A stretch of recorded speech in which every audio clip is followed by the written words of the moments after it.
Bali po ako isang Katoliko at matagal na din po akong nakikinig sa inyo. Bali sa amin pong Katoliko, marami po kaming santo na tinatawag.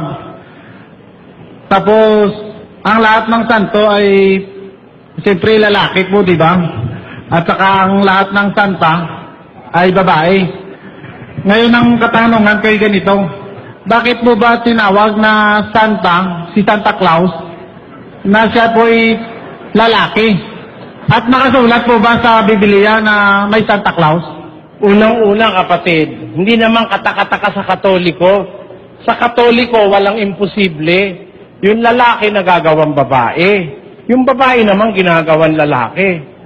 Hindi ba si Santa Maria? Aba, Ginoong Maria. O, di ba yung Ginoo, lalaki? Naintindihan mo ako, kapatid? Sige po, sige po. Si Santa Maria, dapat yung ginang. Hindi ba ginang? Sabi, ginawang Ginoo eh. Kaya wag ka nang magtaka kapatid sa Katoliko, walang imposible. Yung lalaki ginagawang babae, yung babae ginagawang lalaki. Ngayon, mayroon bang Santa Claus? Basahin natin sa Manila Times, May 14, 1969. Pakibasa si Luz. Ito po, 200 saints weeded out. Vatican says, Vatican City, May 13. The Vatican today denied that it had stripped any saints of their halos and said Roman Catholics could go on venerating even those who never existed. Kita niyo panluloko sa kapwa. Nagrebelde kasi yung mga Katoliko nung inalis yung mga santo. May mga santo silang sinuspinde nung Papa sa Roma. Sinuspinde, inalis sa listahan ng santo.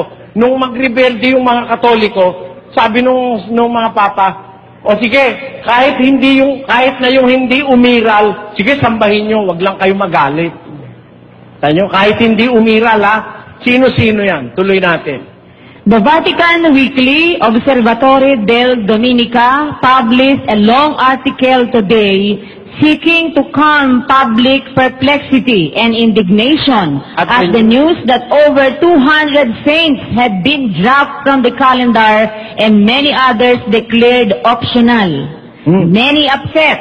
Many Roman Catholics had been particularly upset at the disappearance of Saint Christopher, protector of travelers, Saint George, patron of Boy Scouts, and England, and Saint Barbara, defender of artillery and Italian traffic wardens.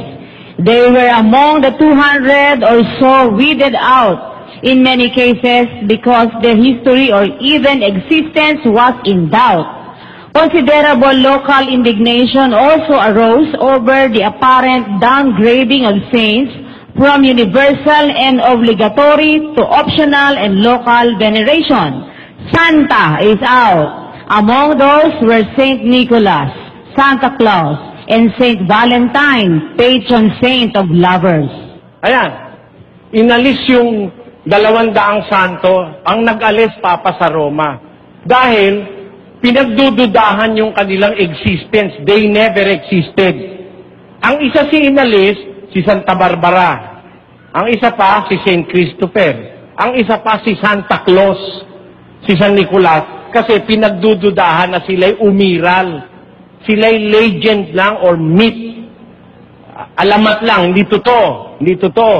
Ngayon, nung magrebelde yung mga ibang Katoliko, lalo na sa Italia, ang ginawa ng Papa, sige ka, kung gusto nyo sambahin sila, kahit hindi sila umiral, bahala kayo. Si Santa Claus, hindi totoo.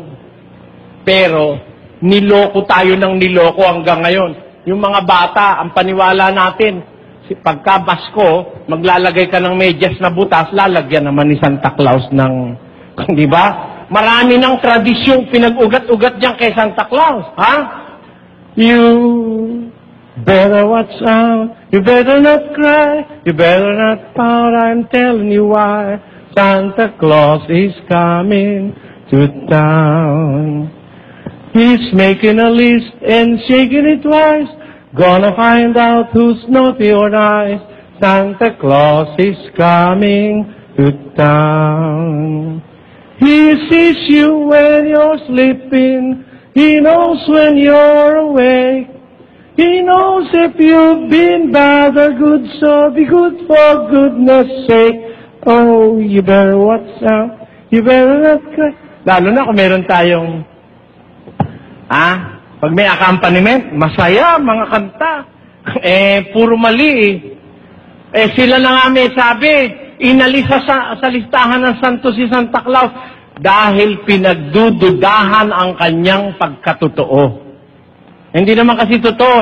Sa panahon ni Kristo, meron ba Santa Claus? Wala naman. May mga isinulat ba mga apostol na Santa Claus na naglilibot at ang paglilibot meron siyang karwahe na hinihila ng reindeer? Rudolph the red-nosed reindeer have a very shiny nose, and if you ever saw it, you would even say it glows. All of the other reindeers used to love and call him names. They never let poor Rudolph join in any reindeer game. Then one foggy Christmas Eve, Santa came to say, Rudolph, with your nose so bright, won't you guide my sleigh tonight? And how the reindeer loved him as they shouted out with glee, Rudolph the red-nosed reindeer, you'll go down in history. Hindi totoo yan, walang batayan yan. Hanggang ngayon, pinagkakagastusan niya ng mga Pinoy.